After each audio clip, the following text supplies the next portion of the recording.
blessed and we're so thankful for the past activities na naganap.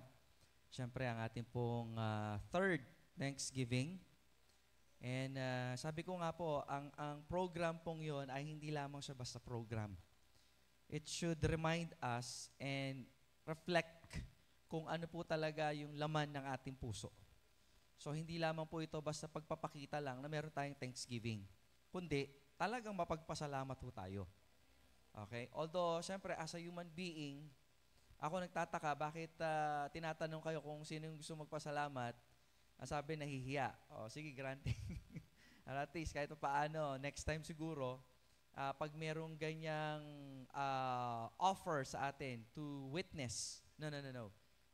To somehow testify of the things na ginawa ng Diyos sa buhay po natin, next time, wag na po tayo magdalawang isip. Okay? Isa po dyan na ginawa po natin ang ating pong missions conference at marami po ang nangyari. Okay, maraming natuwang pastor. But the goal, of course, is not just to make the pastors happy. Secondary na lang yon. Kumbaga, additional na lang yon. The goal of missions conference is for us to continue. Ipagpatuloy po natin yung ating ginagawa na pagsuporta, panalangin, okay, sa mga manggagawa ng Panginoon, sa mga misyonaryo.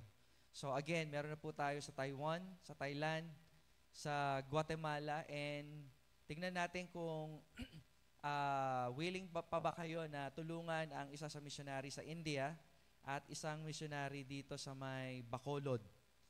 Okay, so again, it's not my task na pilitin kayo, but it's my task to somehow encourage you, okay, na magpatuloy sa gawaing ito. Okay? So, yearly po ang ating renewal ng ating commitment para po sa ating mission. Okay? So, hindi ko rin po ini-impose dito kasi sa ibang church ang ginagawa nila, they make sure na ang kanilang giving pataas ng pataas. Okay? Which, okay din naman kung yan talaga ang laman ng puso ninyo. Pero ako, isa lang sasabihin ko sa inyo. Kung ano ang idine-direct sa inyo ng Panginoon, yun po yung sundin ninyo. Hindi kayo mawawala. Amen? So, yan. Salamat tayo sa Panginoon. Next, ang target naman po natin is the medical mission. Okay? So, you must understand na magkaiba po ito sa ginagawa natin sa press. Kasi ito, captured audience na siya. Okay? Iba yung magiging approach po natin. So, then, again, sabi ko nga, we will have a separate training for you para sa ganun, alam po natin kung paano po tayo makikisalamuha. Okay? So kung magiging full force po tayo, salamat. Okay? Pero gusto ko yung paghumarap, alam niya. Kumbaga sa isang gera, pag pumunta siya sa gera, alam niya yung gagawin niya. Hindi lang siya nakatulala doon na hindi niya alam ang gagawin. Bagay, any ministry that we have, we make sure that we have training para pagdating natin sa field, ready na po tayo. Hindi man siguro perfect, pero at least kahit pa paano, you are or you have gone training talaga. Okay? Kasi let's say for example, ang attitude natin, kumbaga para bang hindi na sila yung pupuntahan, sila na yung pupunta sa place. So the first thing we need to do, syempre, greeting. Good morning po. And then the statement of purpose. Okay? So ano ba yung purpose nila? So magpagamot. Ano yung purpose natin? Magbahagi ng salita ng Diyos na ang kagalingan ay hindi lamang siya basta pisikal, kundi kailangan din natin ng kagalingan spiritual. Okay? So ganun yung approach natin. Paano natin i-divert yun? Yun natin pag-uusapan. Kasi lumapit ho kayo dito kasi kailangan nyo ng gamot. Pero alam nyo po ba na meron pa tayong higit na kailangan na kagalingan kaysa sa physical at yun po yung spiritual. Then explain nyo ngayon. Okay? So at least alam po natin kung paano po yung ating gagawin. Okay? I was tempted to invite yung mga kakilala kong mga kapastoran sana. Pero tinitignan ko pa, siguro, it's better siguro na tayo pa, at least madali naman kayong turuan din. Diba? So tingnan din natin kung paano po yung magiging setup. Dahil sabi ko nga po, ang goal po kasi, ang desire po kasi ni Tita, somehow magkaroon ng impact yung gagawing medical mission to the community. So kung magli-lead man ito, somehow na makapagtayo ng church, salamat. Kung hindi man, ito yung magti-trigger para at least talaga makapagtanim tayo doon. so that may mga susunod na missionary na pupuntahan, at least kahit paano, napalambot na natin yung lupa dahil nagpagamit tayo sa Panginoon. Di natin alam dahil sabi ko nga, ang gagawin lang natin, magpagamit ka lang. May gusto ka, mas alam ng Diyos ko ano yung nararapat para dun sa lugar. Basta ang malaga, available po tayo. Okay? Hindi na tayo papakatagal, buksan po natin ang ating mga Biblia. 1 John chapter 1, verses 5 hanggang verse 10. So please allow me to read in Kapampangan version. Okay? So, tapos babasahin natin sa English. At ganito po ang ating matutunghayan. Muna ng sulat 1. At iti yung balita, adimdam mi keya, at pamalita mi kay kayo. King in Dios suluya, at keya alang dalumdum nanuman. Nung sabihan tamo, king atintang pamakiagum keya, at lalakad tamo, king dalumdum, maglaram tamo, at etamo daraptan ing katutuan. Dapot, nung lalakad tamo king sala, antimo ya at king sala, ating tang pamakiagum king metong at metong, ating daya ng Jesus, akeyang anak, lilinisa na katamo, king sablatang kasalanan. Nung sabihan tamo, king alatang kasalanan, pipirayat ng tamo, ing kay katamong sarili, at ing katutuan, alayo kay katamo. Nung ipasyag tamo, ing kay katamong kasalanan, tapat tiya at banal, patawaran na katamo, king kay katang kasalanan, at linisa na katamo, king sablang dewakan. Nung sabihan tamong king eta mi kasala, gagawan tayang malaram, at ing kayang amano, alayo kay katamo. In English, ganito po ang ating matutunghayan. This then is the message that we have received, or we have heard of Him, and declare unto you, that God is light, and in Him is no darkness at all.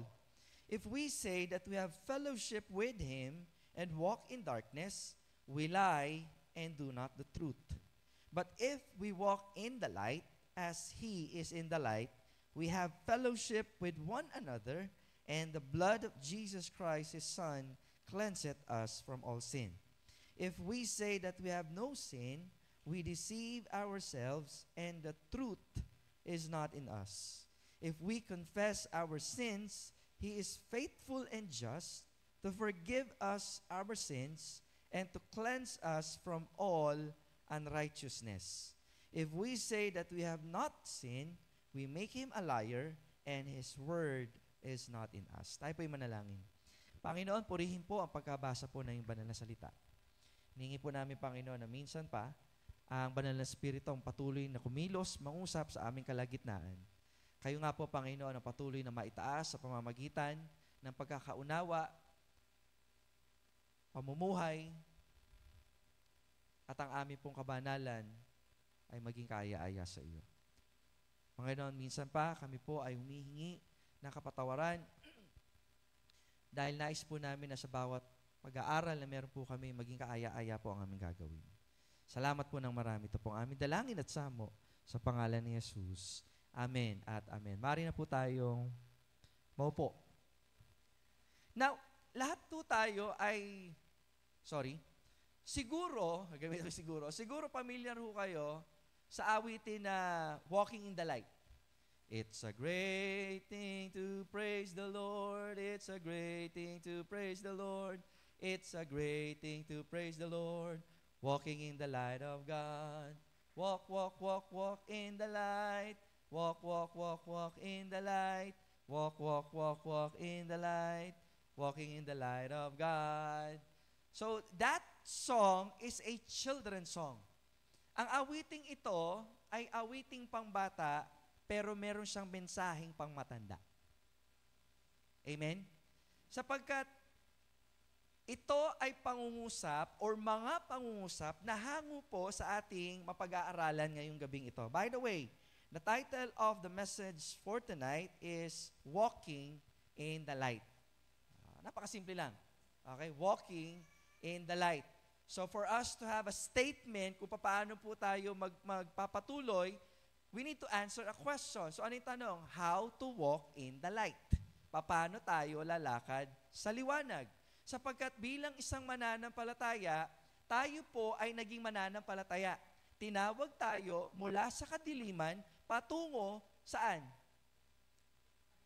Actually, hindi lang liwanag ang sabi doon. Kagilagilalas na kaliwanagan.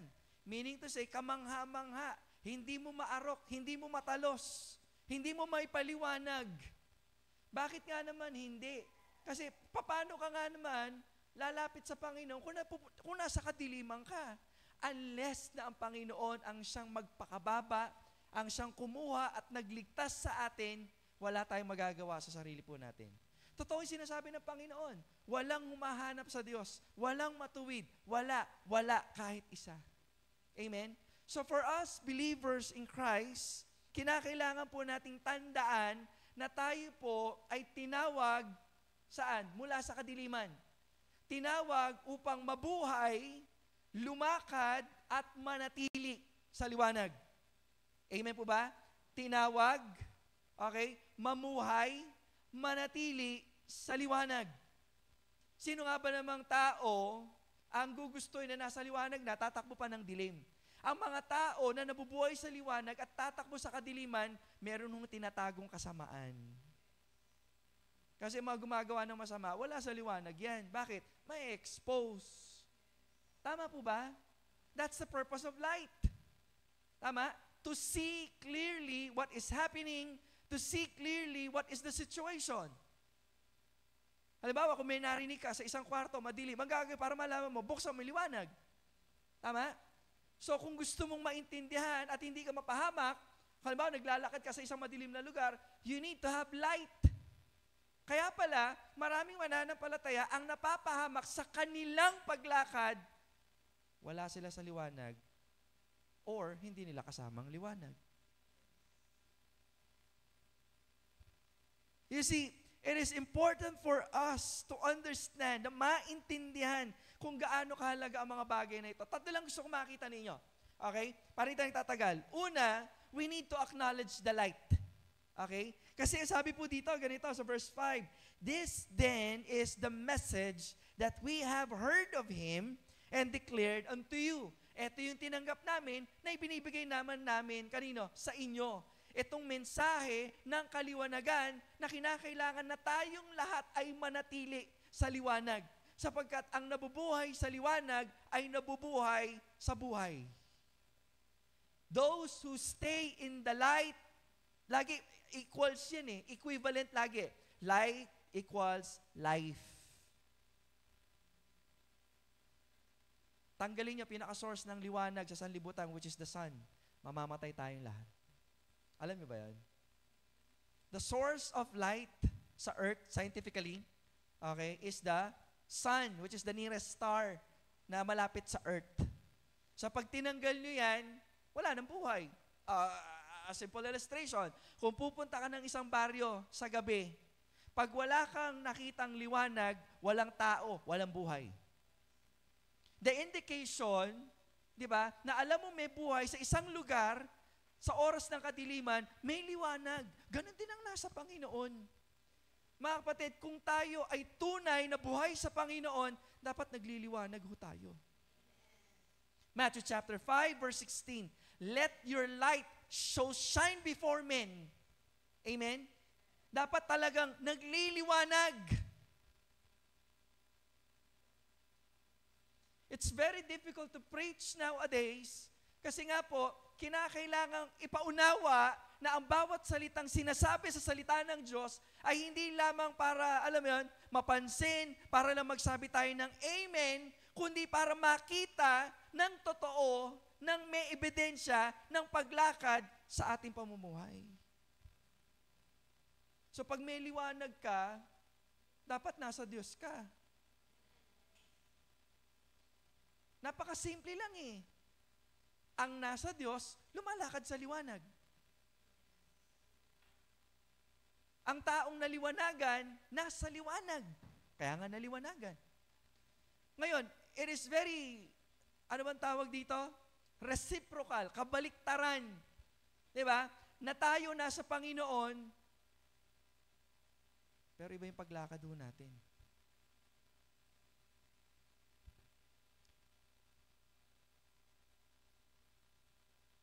that God is light, and in Him there is no darkness at all.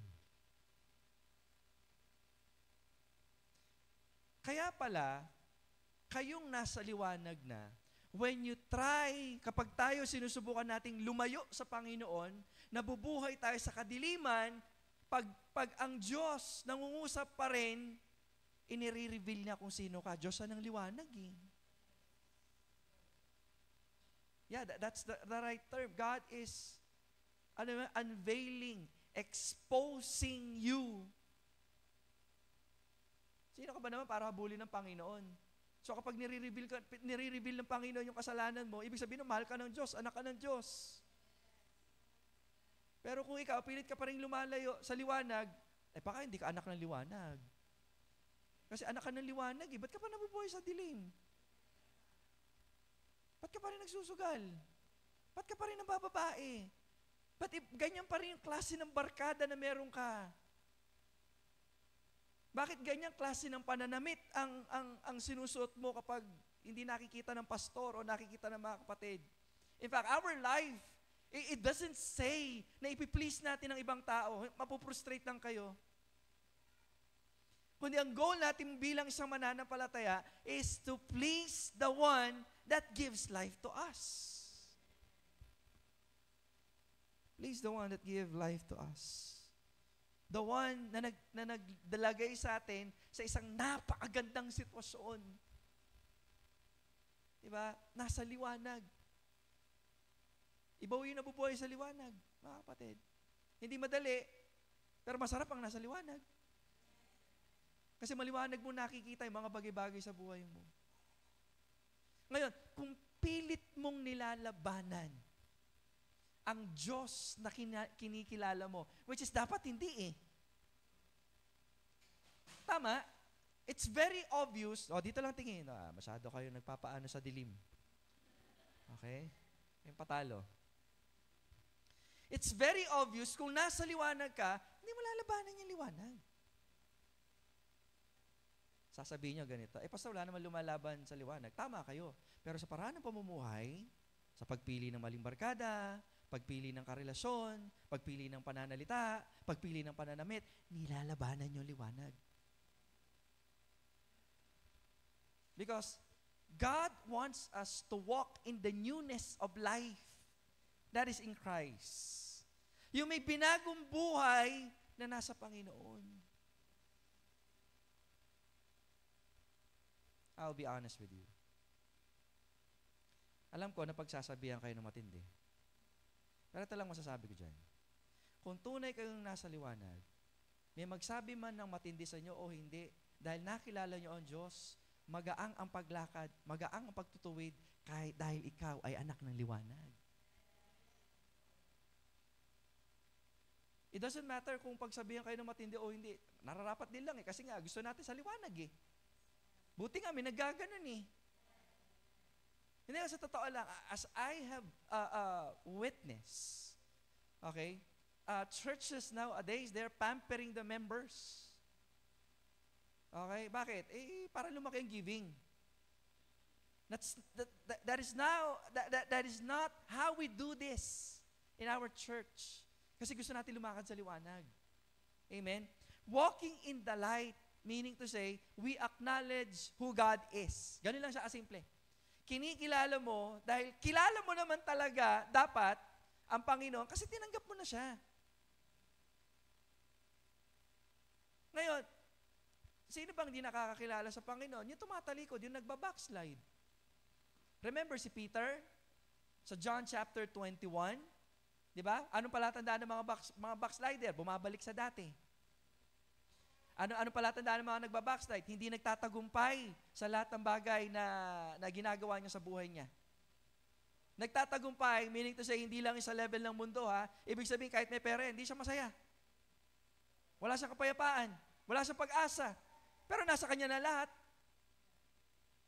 Nagigets niyo? Bakit? Tumalikod siya At yung pangatlo, makikita niyo doon, hindi niya na nakikilala ang Panginoon. So, nung si Peter, di ba, nung tumalikod sila sa Panginoon, tinatawag sila si Jesus, ano lang sila, parang casual lang. Kasi, ang sabi ng Bible, hindi nila nakilala na si Jesus yun. Bakit? Tumalikod na sila. So if we want to walk in the light, we need to acknowledge who God is. Nagdi-devotion tayo? Yes. Pero tool lamang ito para mas makilala niyo ang Panginoon. Kung nagdi-devotion ka at hanggang ngayon, hindi mo alam ang galaw ng Panginoon mo, sayang ang pagdi-devotion mo. Kasi nga ang purpose ng devotion, mas lumalim tayo sa Kanya. Ngayon, kung pagdi-devotion mo, nag-bitter ka, kasi kinokorek tayo, or hindi nangyayari yung gusto mo, hindi yung magandang devotion yan. Kasi the more we get closer to God, nagiging maayos yung lahat. Payapa, magaang. When I say magaang, ibig sabihin na wala kayong problema. Hindi ho ganun yun. Ibig sabihin na nagiging magaang, sandamakmak ang problema, pero may kagaanan sa buhay. Paano nangyari yun? Nang dahil kay Kristo. Nang dahil kay Kristo. So we walk in the light if we acknowledge who God is. You know, and in Him, or God is light, and in Him there is no darkness at all. Pangalawa, na kinakailangan yung pumatandaan, if you want to walk in the light, we need to acknowledge what influenced us. Bagaman paulit-ulit itong mga pananalitang ito, makikita natin dito very evident. Sabi ng verse 6 ganito, if we say that we have fellowship with Him, why? Because you're acknowledging who God is. Kapag ina-acknowledge mo siya, merong communication. Kagaya ng isang group natin sa devotion, meron siyang real relationship. Tama? Meron siyang tunay na relasyon sa Panginoon. Real relationship. And if we have relationship with God, nagiging maayos or inaayos natin dapat yung mga taong nakapaligid sa atin. Kasi yung mga nakapaligid sa atin, somehow, magkakaroon yan ng influence sa buhay po natin. Amen? Kasi sabi dyan, no, ang linaw eh. If we say that we have fellowship with Him, paano yung proper fellowship? Una sa Diyos muna. Hindi magkakaroon ng tunay na fellowship kapag ang ka-fellowship mo, wala sa Diyos. Hindi ho ito tumutukoy lang sa unbeliever at believer. Hello? Tumutukoy ito sa mga tao, halimbawa, Ate Rosel, ka-fellowship ko. Halimbawa, malayo siya sa Panginoon. Wala kami fellowship. Bakit? Wala kami common denominator eh. Lumalakad ka sa katotohanan tapos siya hindi. So, the Bible is very clear to us na kinakailangan we need to clear out our relationship. Mga kapatid, ang sabi dyan, no, if we say that we have fellowship with Him and walk in darkness, Pastor, bakit walk in darkness kagad? Ganyan ho katindi ang pandaraya ng kaaway. Diba? Any relationship that we have, okay, kinakailangan ang nakakasama natin, dadalhin mo tayo or nagdadala papalapit sa Diyos. Any slight difference with that, hindi kayo dadalhin sa Panginoon. Hello? Hindi yung pwedeng mukhang Kristiyano lang. Hindi pwedeng galaw Kristiyano lang. Hindi yung porke pumupunta sa church, Kristiyano na. Hindi yung ganon. Dapat merong malinaw sa kanyang puso at isipan kung ano talaga yung buhay na nasa Panginoon. Buhay na binago, di ba? Buhay na may banal na spirito na siya nagsasabi sa atin, oy, hindi tama ang paglakad mo, ha? Nagigets po ba? So if we have that kind of relationship or fellowship to God, doon pa lang tayo magkakaroon ng fellowship with other believers. Pastor, napaka-restrictive. I know. Kasi ayaw ng Diyos, or alam ng Diyos, ang devastation kapag nabahirang kahit konting kasalanan ang ating pamumuhay. Kasi konsepto ng tao ganito eh, konti lang naman eh. Hindi ho ganon. Oh, Dahil konti lang, palitan natin. Paiinumin ko kayo ng isang drum na tubig, pero isang patak lang na lason, iinumin nyo. Konti lang naman eh. Nagets yung difference? Minsan kasi masyado nating, konti lang naman. Nagets? Ganon nakikita ng Diyos ang kasalanan. At ganon din dapat natin makita. Konti lang naman eh. Akala natin kasi parang ano lang yun eh. It's a solid thing, but you don't understand that sin is a poison. Lason ho yan. Sisirain ka niyan. At ayaw ng Diyos na masira ka. Nakikinig ba kayo? Kaya ingatan ho yung mga nagiging barkada ninyo. Hindi ho bawal ang bakla sa atin, pero hindi kayo dapat sumama sa mga bakla. Kahit babae ka pa. Huy. Kala nyo, hindi ho. Kasi sabi ko nga, anong kinakatwira minsan? Konti lang naman. Hindi, pastor, masaya silang kasama. Konti lang naman.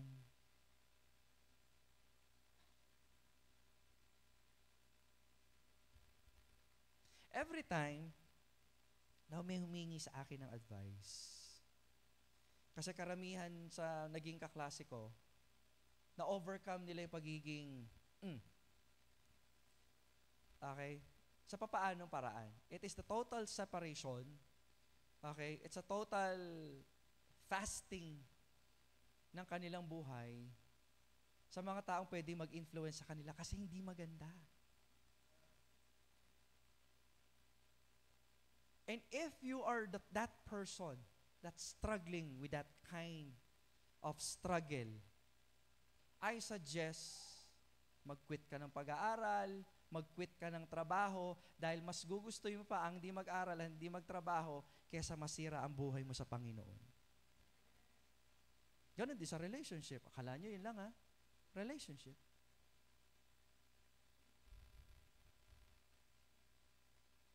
Pati sa application.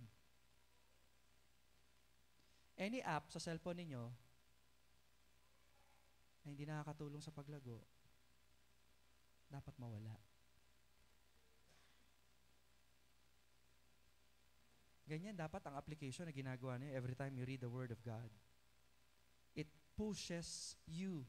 It challenges you.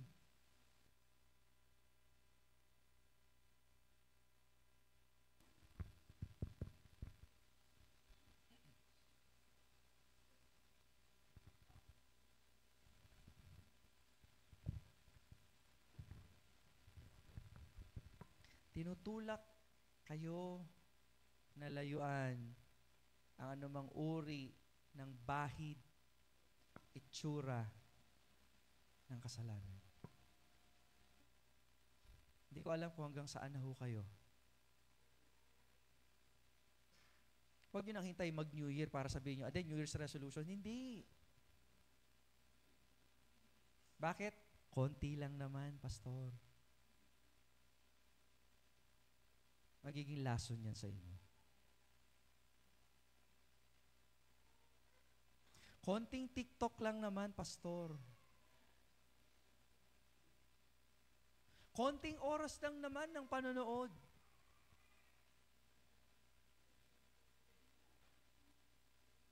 Grabe, no?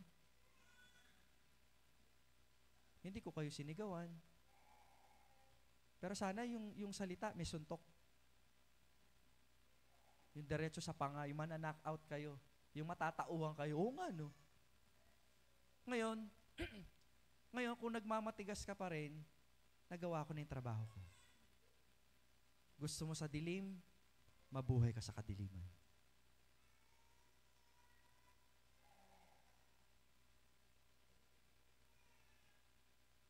Kasi sabi na Diyos, yan ang gusto mo eh. Ini-expose na nga kita, nilalapitan na kita para makita mo. Dahil nagmamatigas ka. Doon nalalabas, sino ba talaga ang Lord? Ikaw o ako? Ganun yun eh. Tama ba? If we say that Jesus is our Lord anything na sinasabi niya sa atin na dapat nating alisin, dapat nating ituwid. Dahil sa ikakabuti natin, dapat tayong sumunod.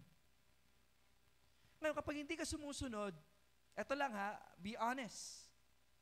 Baka mamaya hindi ka pa talaga kay Lord. So, dapat ayusin. Ang buhay na walang pagsusuko, na walang pagpapatawad, di ba? Na walang pamamansin, na walang, alam mo yan, bahid ng anumang dungis. Kasi kinakailangan i-preach natin na ang Diyos ho ay banal. Banal siya. Hindi yung nakailangan makinig ng mensahe. Ay, hindi. Para to kay Paul. Hindi yung ganun ang mensahe. Huwag ganun. Huwag ganun. Mali ho yun. Dapat ang isipan ninyo, Panginoon, ako po ba yung kinakausap ninyo? O Lord, matinding pananalita po ito. Kung sa akin po ito, pwede po ba? Buksan niyo po ang puso at isipan ko para maisuko ko yung mga bagay na hindi ko kayang isuko. Kasi, wala sige nga, anong gagawin nyo ngayon bilang Kristiyano? Ganyan-ganyan na lang tayo. You see, Apostle John is a very, alam mo yan, he is a very good communicator. Bakit? Napaka-malumanay niyan. Pero matindi yung kanyang mga wordings. If someone ang kayang mag-explain ng fellowship, si John po yon. Si Apostle John. Why? Because among the 12, siya lamang po yung present sa crucifixion. Hindi niya iniwan ng Lord. Lahat. Nagpulasan. Siya lang na natili. Diba? Kaya makita natin blessing sa kanya. If you do not consider yung haba ng kanyang buhay, siya lang kasi may pinakamahabang buhay sa mga apostle Mga apostol, pinugutan ng ulo, binalatan ng buhay, pinako ng pabaliktad, nilagari ng 2 piraso, 3 piraso, ginawang longganisa, ginawang tosino. Ano sabi ka dyan? Ito. Nako, mabubuhay to. Mamamatay to sa katandaan. Kaya ano sabi ni Peter, Lord, lahat kami, bakit siya? Ano sabi ngayon ni Lord sa kanya? Kung gusto ko siya mabuhay hanggang sa dulo, ano naman sa iyo? Kumbaga, wag mo kainggit, alam mo yun, sa buhay Kristiyaan, dapat hindi tayo naiinggit Dapat hindi ka tumitingin sa kahit na kanino, kundi sa Panginoon ho lamang. Kasi kung titingin sa tao, marami kang masasabi. It's unfair. Laging ganun Tandaan nyo ito Makinig ho kayo. Please, makinig. Life is unfair. Tanging ang Diyos lang ang patas. Pero sa Kanya, yung pagiging patas niya, according to His will. Remember yung binigyan niya ng trabaho, yung isa binigyan niya umaga, tapos tanghali, tapos binigyan siya ng hapon, pero yung sweldo nila para-parehas. Anong sabi nung ba't ganito yung sweldo namin? Anong sabi ng Lord? Ano ba yung pag-uusap natin? Ibig sabihin, dahil mas naging generous ako doon sa dumating sa hapon, di na ako patas? Hindi, patas ako. Kasi kung ano yung sinabi ko, yun yung gagawin ko. Sana ganun din tayo. Amen po ba? In this life, alam mo yun, life is unfair. Sige nga, kung pagiging fair lang ang pag-uusapan natin, dapat ka bang tumanggap ng kaligtasan? Sige nga. Sino ka para tumanggap ng kaligtasan? Ano ka? Puto bongbong? Special? Hindi ka special. Kasi kapag hindi tama ang ating paningin, nakatingin ka sa ibang tao,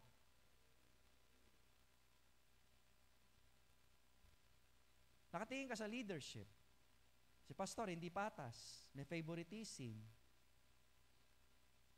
Buti sana kung perfecto yung pastor, marami pa rin namang ayusin din sa pastor. Kung marami ayusin sa pastor, marami din namang ayusin sa inyo. Tama ba? We are alam mo yun, gathering in a church na wala akong perfecto dito. Wala. Huwag kayong maghanap ng perfect na church. Dahil wala kayong makikita. Sasabihin mo, gusto kong pumunta sa isang perfect na church. Wag, please. Kasi pag pumunta ka doon, di na perfect kasi nandoon ka. Kasi hindi ka rin perfect. Tama? Tama? Kung sa paningin mo, mas magaling itong church na, hindi salamat, pero hindi kasi pagalingan ang labanan sa paglilingkod. Patapatan sa Panginoon. Amen? Patapatan sa Panginoon.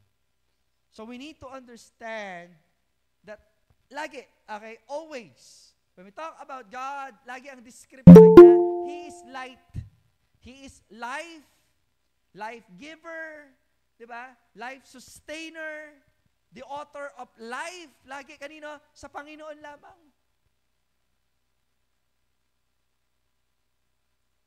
Kapag nasa liwanag ka, dapat di ka nalilito. Tama? Kasi nakikita mo tama?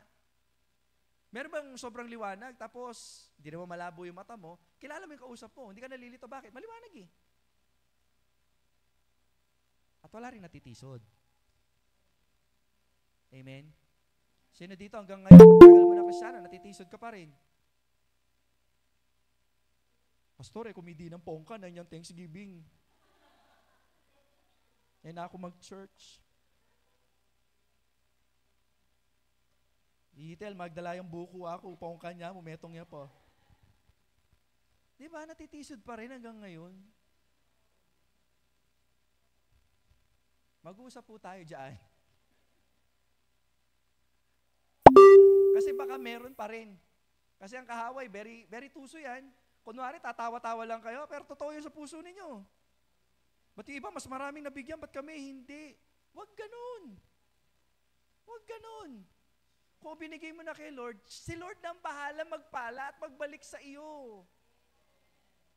Kung meron mang mandrugas dyan, palagi mo pagpapalain siya ng Diyos kapag nag-iisa siya ng tao, patas ang Diyos. Sa mundo, wala patas. At sinabi ko kanina. Pero ang Diyos, patas siya. Alam niyo yung gagawin niya. Kung hindi ka man pinaparusahan ng Panginoon sa ginagawa mo, wait ka lang. Okay? Wait ka lang. Sado ka nag-aalburuto eh. Pag ibinaba ng Diyos ang hatol niya, dalawa lang yan. It's either swerte ka or kawawa ka. Ginamit ko lang yung word na swerte pero hindi tayo naniniwala doon, ha? Amen?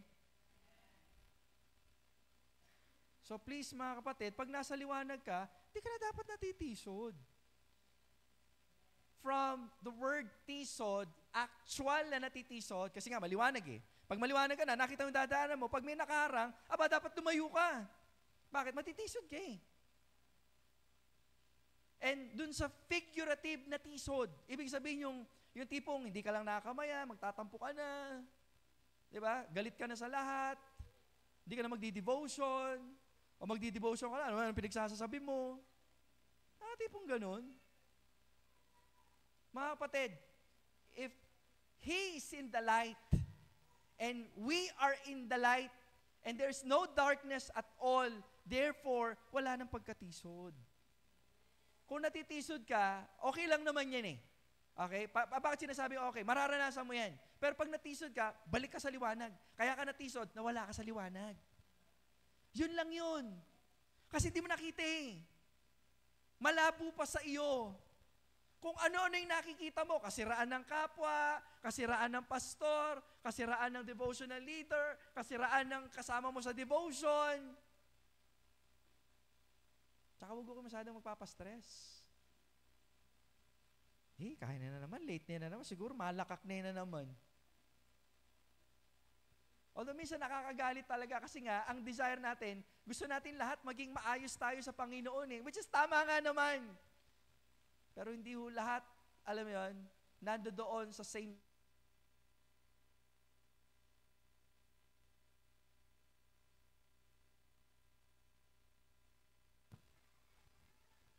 Very obvious manifestation that the devil, ayaw niya yung ganitong usapan. Bakit? Naitutuwid yung mali eh. Na-expose yung nasa dilim. At ayaw niya ngayong gabing ito na mag-decide ka na baguhin mo yung buhay mo. Yan yun na nga. Kasi nawawala ito. I-back up niyo na kaagad. Double time yun na.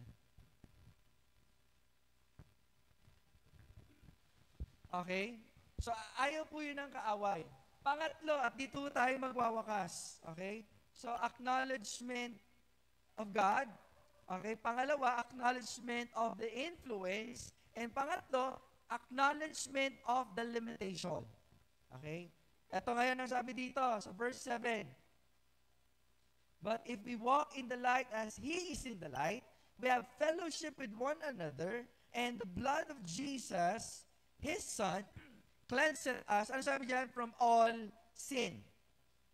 And then sabi dito, if we say, sinasabi natin, that we have no sin, we deceive ourselves, and the truth is not in us. Hindi ibig sabihin, mga kapatid, na nasa Panginoon tayo, hindi na tayo nagkakasala. Pero dapat yung maalala, kapag nasa Panginoon tayo, ang kasalanan po natin dapat paunti na ng paunti. Bakit po ito nabanggit ni Apostle John? Kasi nga, dapat ang kabanalan, lagi ang konsepto nito, hindi ito kailanman galing sa iyo. Kung bakit lumalakad ka na maayos, dahil hindi ikaw yung magaling. Kung bakit nakakalakad ka na maayos, si Kristo ang magaling dahil hinugasan niya na ang kasalanan mo.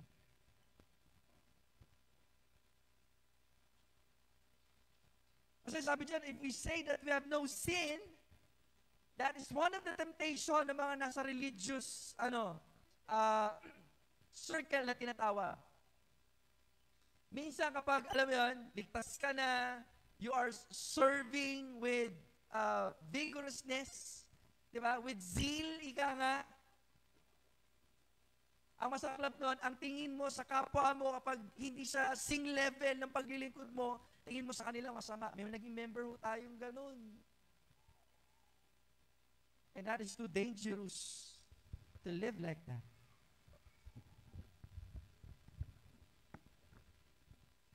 Kilala niyo yun. Yung iba sa inyo, hindi na naabutan. Salamat na lang din. Sino yung pastor? Chismis ko mamaya, gusto mo?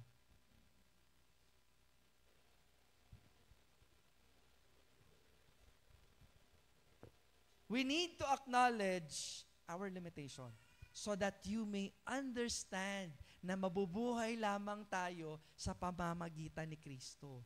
Hindi ikaw yung magaling, hindi ikaw yung magaling, kundi ang Panginoon na nagligtas sa atin. Naiintindihan niyo po ba ako? Kaya minsan, alam mo yan, hindi man sadyain, kumakagat tayo sa pain ng kaaway, di ba? The sin of pride, the sin of laziness, the sin of being blind. Hindi lang yung nabulag ka eh. Talaga sinadya mo mabulag. Ayaw mong tignan yung kasalanan mo, bulag ka. Kailangan mo ng liwanag.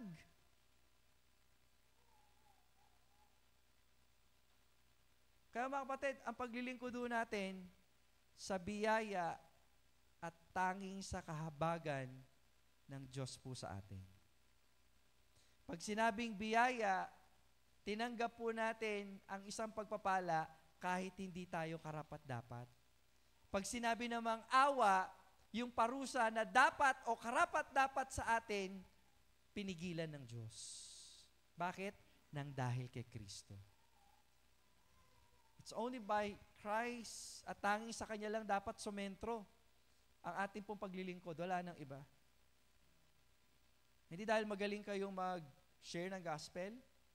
Hindi dahil magaling kayong magsalita sa devotion. In fact, madaling makadaya ang pagsasalita. Sa totoo lang. Even I myself, ito yung isa sa kinakatakutan ko. Kaya nga every time na tumatayo ako at nararamdaman kong hindi ako magaling, nagpapasalamat po ako sa Diyos. Dahil aanuhin ko ang galing kong magsalita kung hindi nakikita sa buhay. Kaya kapag nararamdaman kong hindi ako magaling, nagpapasalamat talaga ako sa Diyos. Minsan nakaka-bad trip lang sa feeling, pero God assures me na alam mo yun, na talagang ang buhay Kristiyano, talagang aasa ka lang sa Panginoon.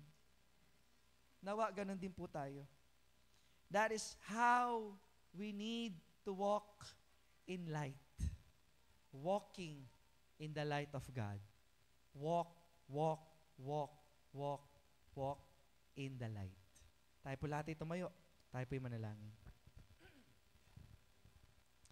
Muli, Panginoon, salamat po, Ama, sa oras na ito. Panginoon, patawad po sa amin po mga kasalanan. Kayo ang Diyos na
po at magandang gabi sa ating po lahat. Magkamain tayo at